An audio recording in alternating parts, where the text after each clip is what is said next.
Salam Bapak Ibu semuanya. Wah, full book nih ya. Jana Tuhan. Judulnya sederhana Bapak Ibu. Judulnya cuma 2 kata, yaitu Tuhan sanggup. Sederhana banget lah. Ya, Bapak Ibu, Tuhan sanggup. Mengapa ini penting sekali dalam hidup kita? Karena inilah sebetulnya kunci dari segala iman kita. Ya, tujuan firman Tuhan pada sore hari ini adalah bahwa kita harus percaya bahwa Tuhan itu bisa, Tuhan itu masih sanggup untuk memulihkan hidup kita. Ya, kalau kita nggak percaya Tuhan sanggup, kita mau percaya sama siapa lagi? Coba sekarang gampangnya gini, kita lagi sakit. Ya, sakit sebulan, 2 bulan, belum sembuh-sembuh. Kalau kita nggak percaya Tuhan sanggup, kita mau percaya sama siapa? Ya. Kalau ekonomi kita lagi berantakan, kalau kita nggak percaya Tuhan itu sanggup, kita mau percaya sama siapa? Jadi kuncinya itu. Kita yang pertama tuh percaya dulu bahwa Tuhan kita tuh Tuhan yang sanggup. Ya, kita mulai dari Yeremia 33. Kita baca Bapak Ibu semua. Yeremia 33 dari ayat 1 sampai ayat 13. Kita mau baca bergantian. Bapak Ibu yang bawa Alkitab dibaca dari Alkitab. Nanti LCD kalau bisa tampilkan. Saya mulai Yeremia 33 ayat 1 sampai ayat 13. Janji pemulihan keadilan Yerusalem dan Yehuda. Datanglah firman Tuhan untuk kedua kalinya kepada Yeremia ketika ia masih terkurung di pelataran penjagaan itu. Bunyinya, beginilah firman Tuhan yang telah menjadikan bumi dengan membentuknya dan menegakkannya. Tuhan, ialah namanya. berserulah kepadaku, maka aku akan menjawab engkau, dan akan memberitahukan kepadamu hal-hal yang besar dan yang tidak terpahami, yakni hal-hal yang tidak kau ketahui. Sebab beginilah firman Tuhan Allah Israel mengenai rumah-rumah di kota ini dan mengenai gedung-gedung istana Raja Yehuda yang dirobohkan untuk dipakai terhadap tembok-tembok pengepungan dan pedang. Orang akan masuk pertempuran melawan orang-orang Kasdim, dan kota ini akan penuh dengan bangkai-bangkai manusia yang telah kupukul mati karena murkaku dan kehangatan amarahku. Sebab aku telah menyembunyikan wajahku dari kota ini oleh karena segala kejahatan mereka. Sesungguhnya aku akan mendatangkan kepada mereka kesehatan dan kesembuhan, dan aku akan menyembuhkan mereka dan akan menyingkapkan kepada mereka kesejahteraan dan keamanan yang berlimpah-limpah. Aku akan memulihkan keadaan Yehuda dan Israel dan akan membangun mereka seperti dahulu. Aku akan mentahirkan mereka dari segala kesalahan yang mereka lakukan dengan berdosa terhadap aku, dan aku akan mengampuni segala kesalahan yang mereka lakukan dengan berdosa dan dengan memberontak terhadap aku. Dan kota ini akan menjadi pokok kegirangan, ternama, terpuji, dan terhormat bagiku di depan segala bangsa di bumi yang telah mendengar tentang segala kebajikan yang kulakukan kepadanya. Mereka akan terkejut dan gemetar karena segala kebajikan dan segala kesejahteraan yang kulakukan kepadanya.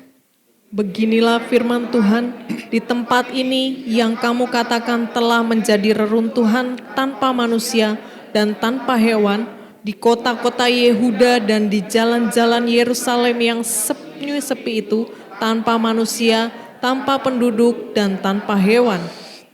Akan terdengar lagi suara kegirangan dan suara sukacita, suara pengantin laki-laki dan suara pengantin perempuan, suara orang-orang yang mengatakan, bersyukurlah kepada Tuhan semesta alam, sebab Tuhan itu baik, bahwasannya untuk selama-lamanya kasih setianya, sambil mempersembahkan korban syukur di rumah Tuhan.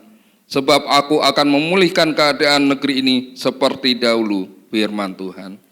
Beginilah firman Tuhan semesta alam, di daerah ini yang sudah menjadi reruntuhan, tanpa manusia dan tanpa hewan, dan di segala kotanya akan ada lagi padang rumput bagi gembala-gembala yang membaringkan kambing domba di situ.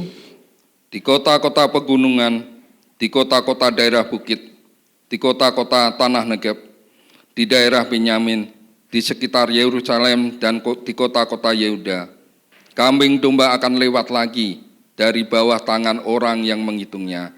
Demikian firman Tuhan. Amin. Jemaat Tuhan, Bapak Ibu sekalian, kita akan merenungkan Yeremia 33 ini. Yang pertama, Tuhan itu sanggup untuk mengampuni dosa kita. Lanjut Mas, tujuannya udah. Ya, ini Tuhan sanggup mengampuni dosa kita. Ya, ini yang utama Bapak Ibu. Ini yang utama dan yang paling penting dalam hidup kita. Siapa di antara kita yang tidak pernah berbuat dosa? Enggak ada kan? Semua kita udah berdosa. Udah pernah jatuh dalam dosa. Upah dosa apa? Maut. Kalau kita udah berbuat dosa, jatah kita mati loh Bapak Ibu. Jatah kita adalah kematian. Ya. Jatah kita adalah kematian Bapak Ibu. Tapi ternyata Tuhan kita sanggup. Kita punya Tuhan yang sanggup mengampuni dosa kita. Apakah dengan berbuat baik kita bisa mengampuni dosa kita? Enggak bisa. Ya, apakah amal soleh kita bisa ngurangi dosa kita? Enggak bisa. Karena sekali dosa ya dosa. Dia harus mati. Ya. Tapi kita bersyukur kita punya Tuhan yang sanggup mengampuni dosa kita. Tuhan telah datang ke dunia ini, menderita sengsara, disalibkan. Untuk apa? Untuk menebus dosa kita. Darahnya tercurah untuk menebus dosa kita. Tanpa tebusan darah itu, kita semua mati. Kita semua akan mengalami kematian. Jadi yang utama adalah kita percaya Tuhan yang kita miliki itu adalah Tuhan yang sanggup mengampuni dosa kita. Sehingga apa? Di saat kita punya Tuhan yang sanggup mengampuni dosa kita, Tuhan tuh bisa memindahkan kita dari kematian kekal menjadi kehidupan kekal. Ya. Coba Bapak Ibu saya suruh milih, mau dikasih kekayaan atau dikasih kehidupan kekal. Kita yang udah percaya kita pasti kita pilih yang kehidupan kekal. Apakah dengan kekayaan kita bisa hidup enak? Bisa kita hidup enak.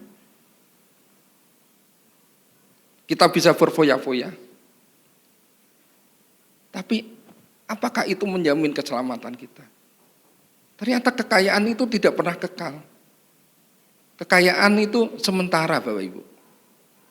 Coba Bapak Ibu lihat tetangga-tetangga sebelah yang dulu orang kaya, wah rumahnya 5, rumahnya 6. Sekarang kalau udah 2 keturunan, 3 keturunan, rumahnya mana? Habis kan? Ya. Sahabat saya, bapaknya bupati. Dia diwarisin 1 pom bensin, beberapa rumah dan beberapa mobil. Setelah sekarang 25 tahun, pom bensin itu hilang, habis. Rumah dia udah nggak punya lagi. Mobil juga dia kredit lagi. Ternyata nggak kekal. Nggak sampai 100 tahun. Cuma 20 tahun, 15 tahun, habis kok. Padahal kalau kita pikir, pom bensin itu berapa? Berapa miliar kan? Rumah 2, 3 udah miliaran juga. Tapi ternyata enggak cukup untuk hidup lama. 15 tahun, 20 tahun habis. Jadi yang utama adalah ini Bapak Ibu. Kita punya Tuhan yang sanggup mengampuni dosa kita. Itu hadiah terindah bagi kita. Anugerah terindah bagi kita. Kalau Tuhan Yesus kita nggak bisa ngampuni dosa kita, sekarang kita bubar aja lah. Nggak usah ke gereja. Percuma. Ya. Tapi karena kita percaya, kita yakin Tuhan Yesus kita sanggup mengampuni dosa kita, maka kita akan menang. Ya.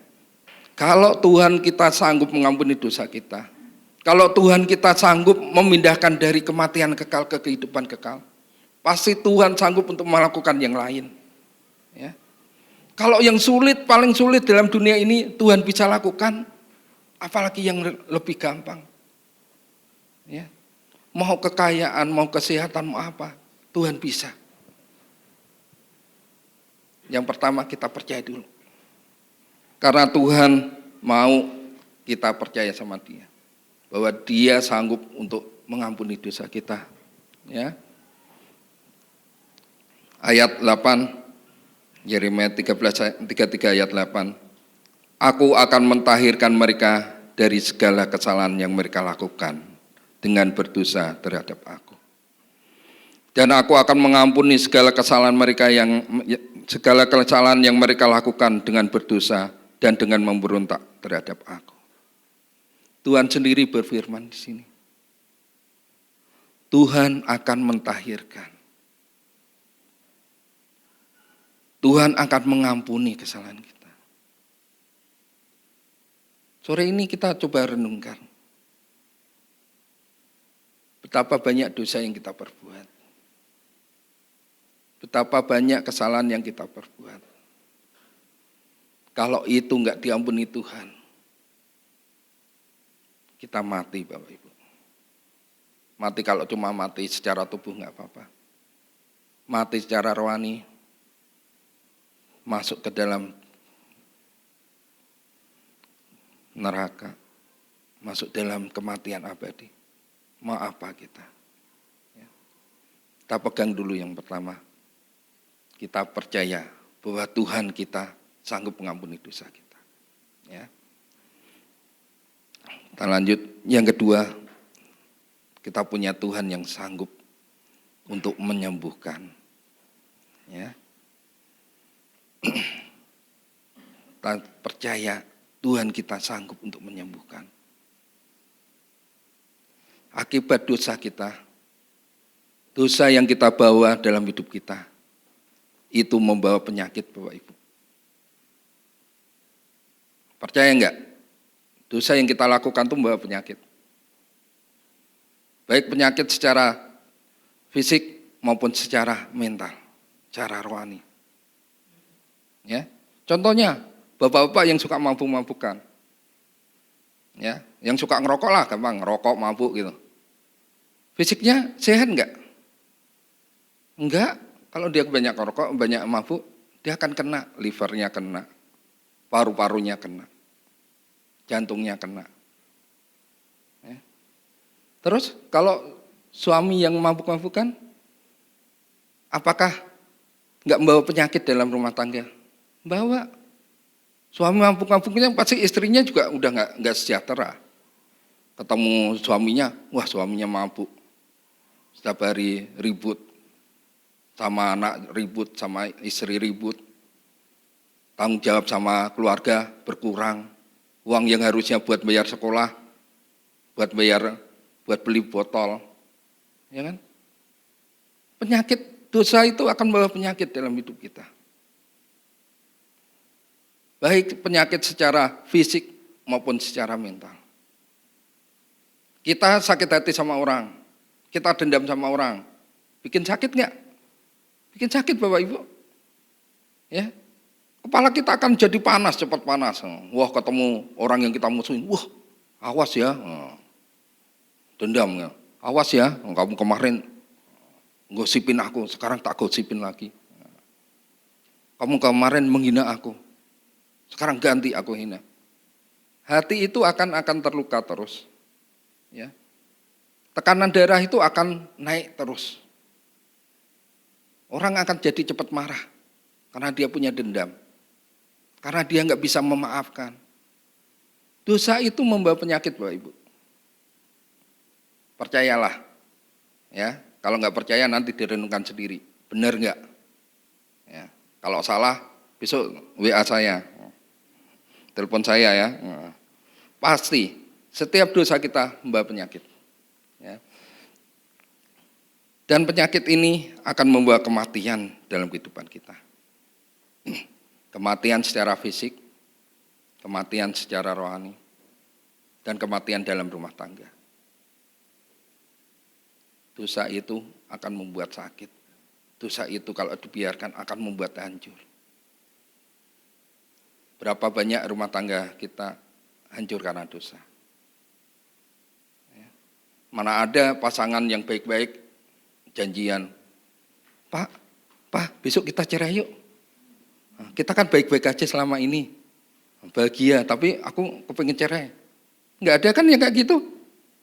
Yang ada apa? Orang kalau mau cerai kan setiap hari udah ribut terus. Kamu yang salah. Enggak, aku yang nggak benar. Ya kamu yang salah. Ribut terus. Tambah ribut, tambah piring terbang. Gelas-gelas terbang. Ya kan? Akhirnya apa? Hancur. Di saat perceraian terjadi, yang hancur siapa?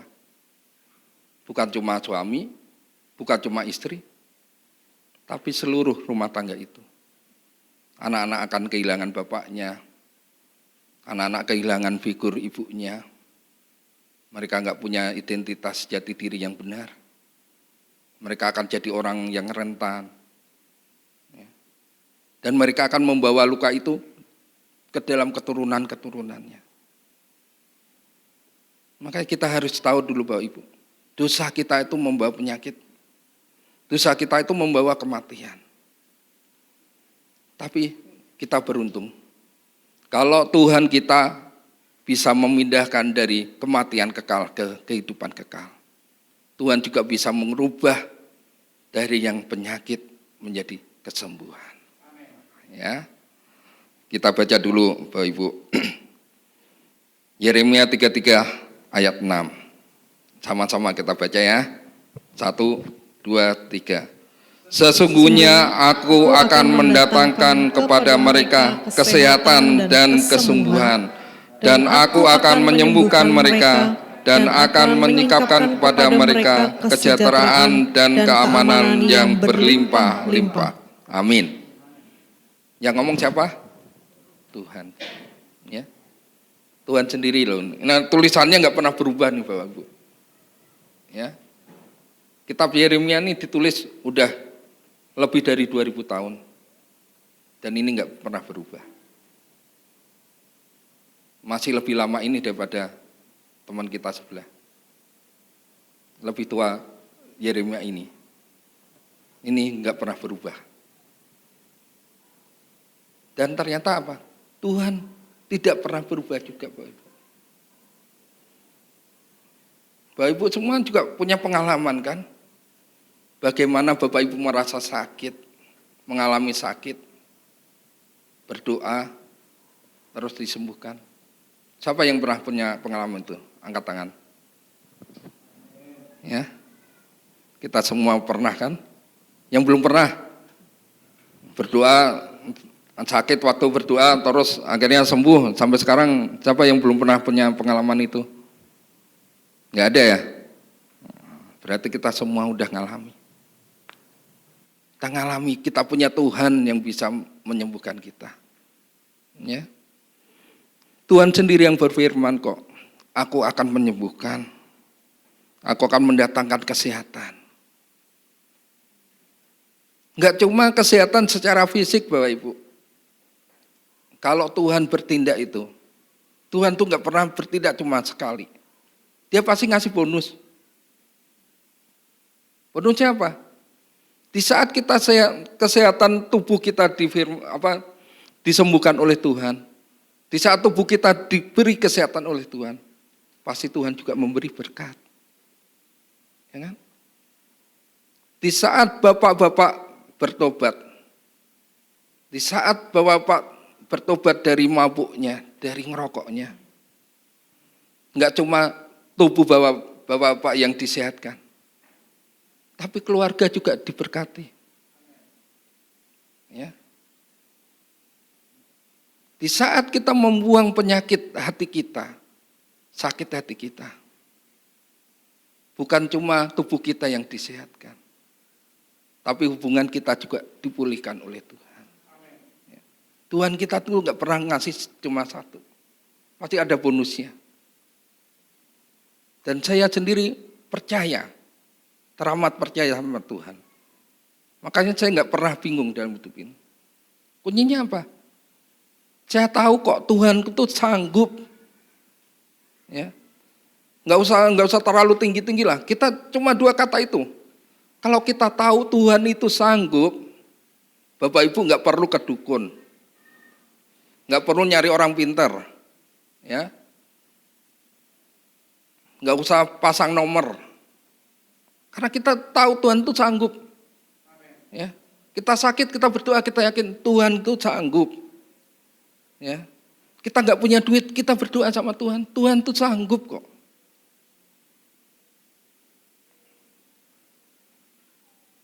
Tapi kita yakin, ya, kita percaya, Bapak Ibu. Ini kuncinya, Tuhan sanggup. Di saat kita percaya bahwa Tuhan itu sanggup, keadaan berubah. Ya. Bapak Ibu renungkan, dalam kehidupan rumah tangga Bapak Ibu, ada enggak penyakit-penyakit itu? Ya, penyakit fisik, penyakit rohani, ada enggak? Kalau ada, sore ini adalah kesempatan emas. Ntar lagi ada perjamuan kudus. Saat inilah kita membasuh dosa kita. Ya, darah Tuhan udah tersedia buat penghapusan dosa kita. Ya. Kita lanjut yang ketiga, Tuhan sanggup memulihkan. Ya. Akibat dari dosa itu mendatangkan kehancuran.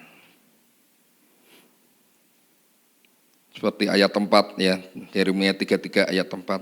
Sebab beginilah firman Tuhan Allah Israel mengenai rumah-rumah di kota ini dan mengenai gedung-gedung istana Raja Yehuda yang dirubuhkan untuk dipakai terhadap tembok-tembok pengepungan dan pedang. Yeremia ini mengisahkan keadaan Israel. Keadaan Israel dan Yehuda saat itu adalah keadaan paling terpuruk. Sebagian besar penduduknya sudah dibawa ke tanah Babel. Kota-kotanya udah dihancurkan. Istana rajanya udah hancur. Rumah-rumah penduduknya udah runtuh. Ya.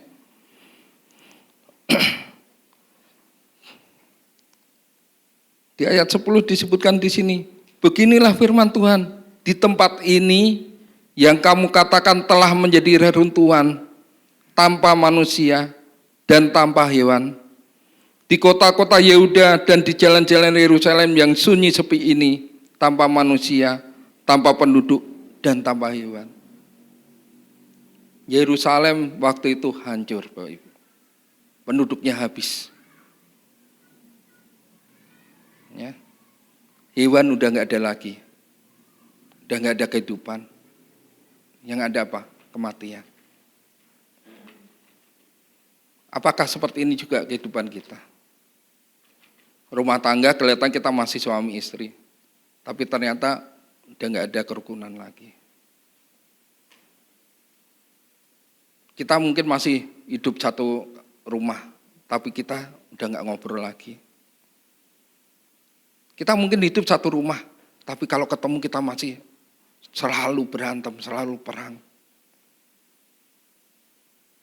Kalau keadaan kehidupan kita masih seperti itu, kita berarti sama dengan bangsa Israel waktu itu. Mereka mengalami kehancuran karena dosa mereka. Mereka meninggalkan Tuhan, mereka menyembah patung-patung. Sehingga itu yang membuat Tuhan Allah kita murka sama mereka. Dihancurkan kota itu. Ya. Akibat dosa, kehidupan kita akan mati dan sunyi. Tapi puji Tuhan, kita punya Tuhan yang sanggup memulihkan. Ya. Bapak Ibu, sekarang kota Yerusalem masih ada. Yang di Yeremia ditulis ini reruntuhan. Sekarang kota Yerusalem itu masih kota yang indah. Kota yang besar. Tahun 2015 saya sama istri ke sana, lihat Yerusalem begitu indah. Apalagi kalau dilihat waktu malam hari, Yerusalem tuh kotanya di atas bukit. Jadi kayak digombel gitu. Kotanya bagus, indah sekali. Padahal kalau kita baca Yeremia 33 ayat 10, Yerusalem tuh udah hancur. Yerusalem tuh udah nggak ada yang penghuninya, udah nggak ada penduduknya, ya kan? Di kota-kota Yehuda dan di jalan-jalan Yerusalem yang sunyi sepi itu, tanpa manusia, tanpa penduduk, dan tanpa hewan. Ternyata Tuhan bisa merubahnya. Sekarang Yerusalem menjadi kota besar. Kota yang padat penduduknya, ramai. Orang suka ke Yerusalem. Ya. Tulisan ini adalah firman Tuhan.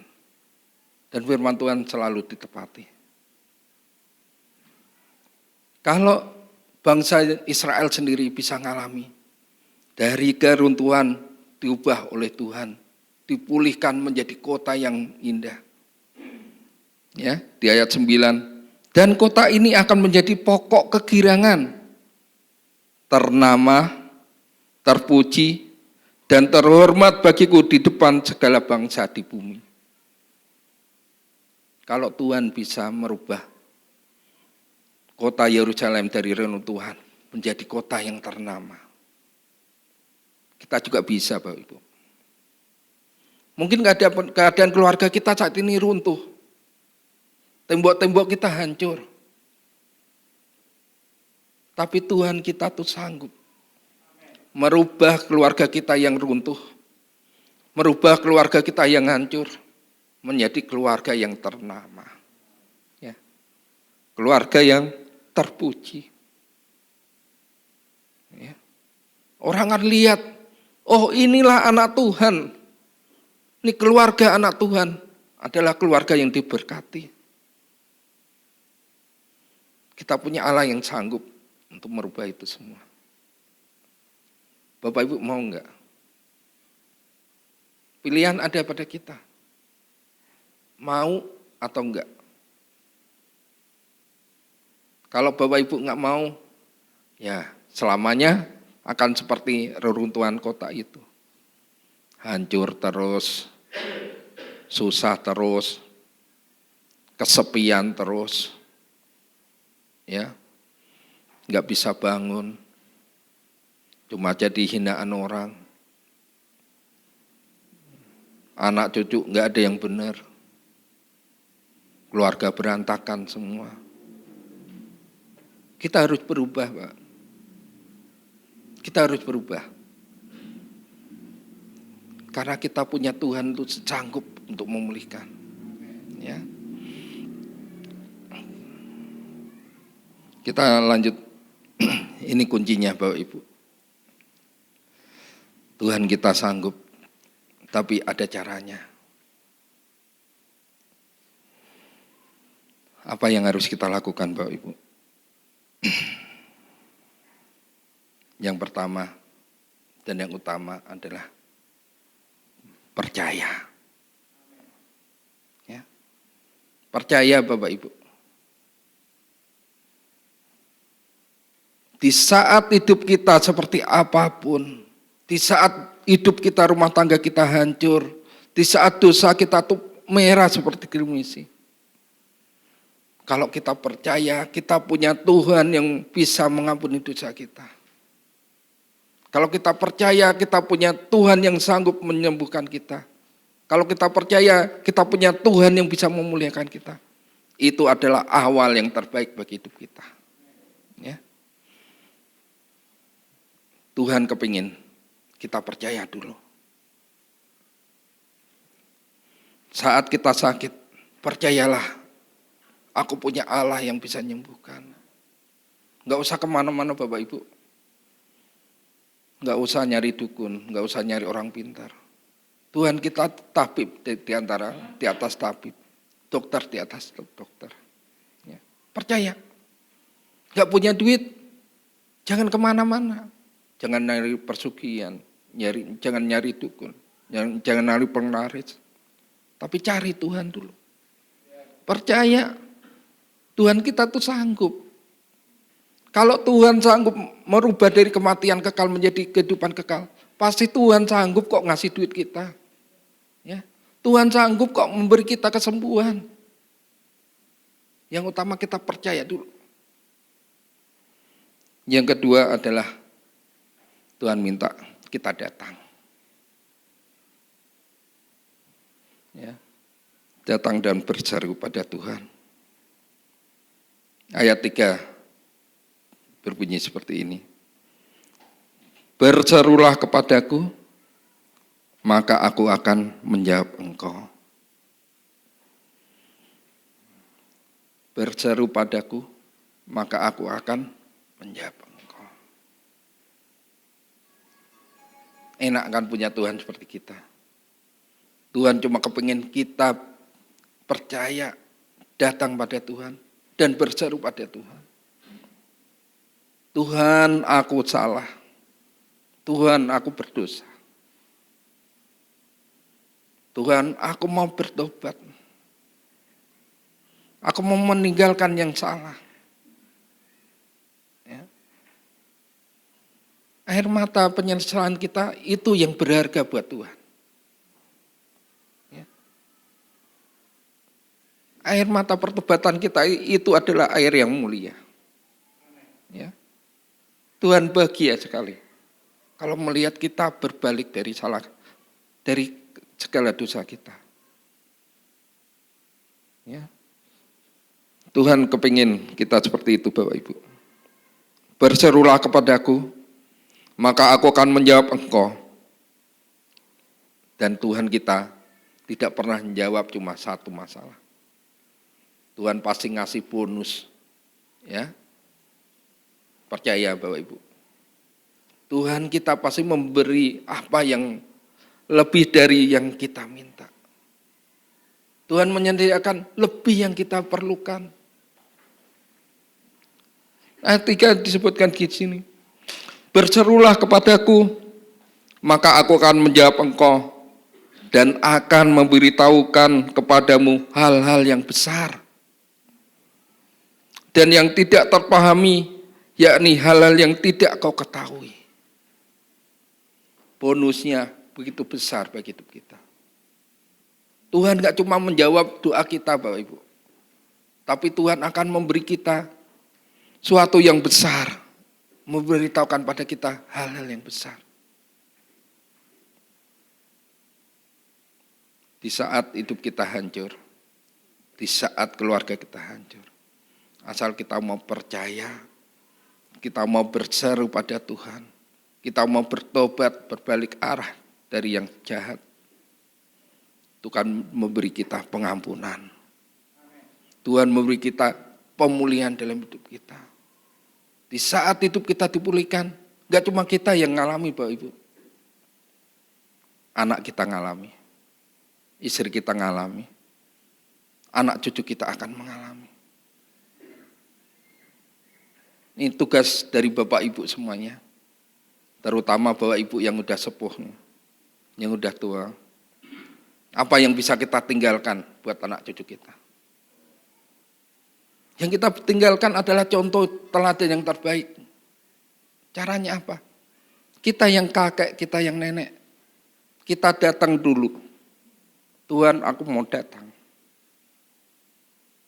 Aku mau berseru, aku menghadap atas nama keluargaku, aku datang. Ya. Aku dulu mungkin berbuat salah, aku dulu mungkin hidupku salah, tapi aku datang. Biar Tuhan sendiri mengampuni dosaku dan memberi berkat buat anak cucuku. Ya. Itu yang Tuhan minta pada kita. Kita yang udah tua jangan mikir, aku sebentar lagi mati, sebentar lagi ketemu Tuhan. Udah bebas aja, biarin aja. Anakku gak kenal Tuhan, terserah. Anakku gak ke gereja, terserah. Cucuku gak kenal Tuhan, terserah. Jangan Bapak Ibu. Jadikan itu tangisan.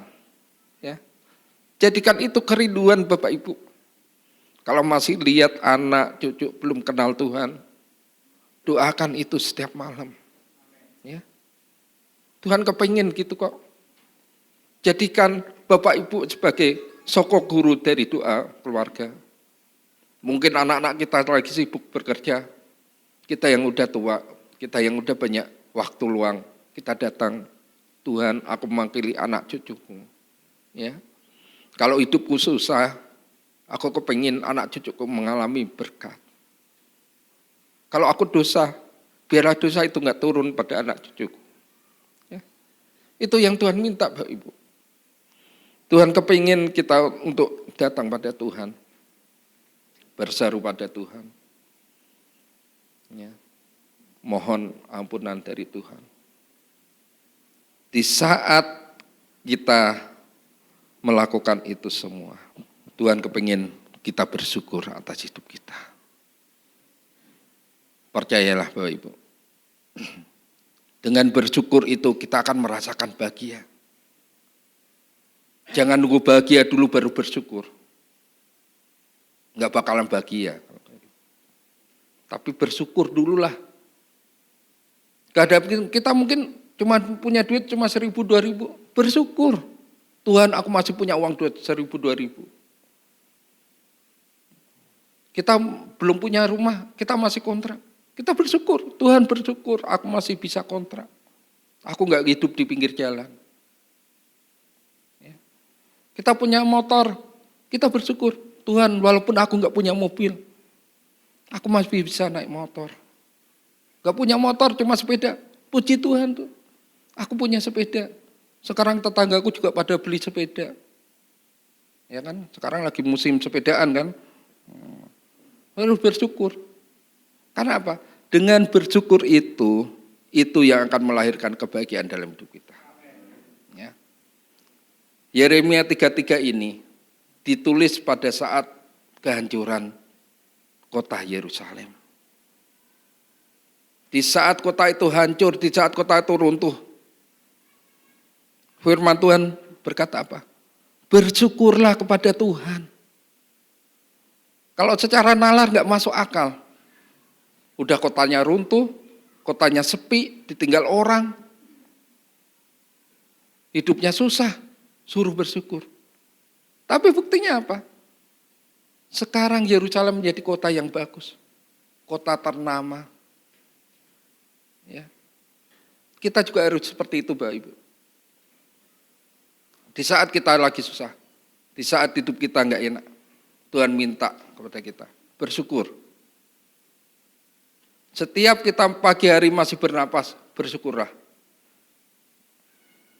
Ya. Karena Tuhan kepingin kita menjadi umat-umat yang rajin bersyukur. Susah, senang, bersyukur.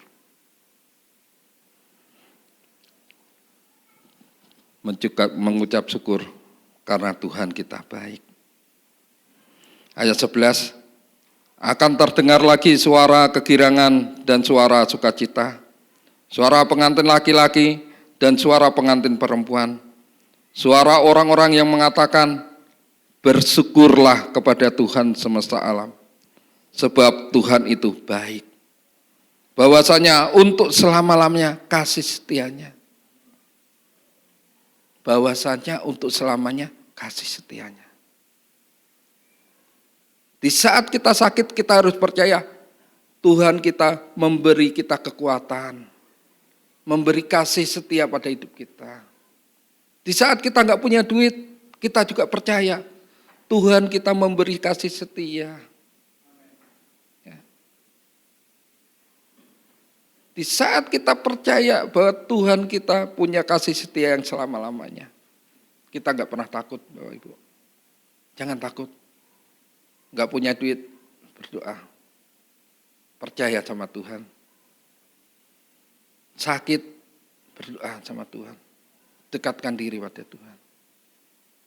Ya. Karena itu kunci.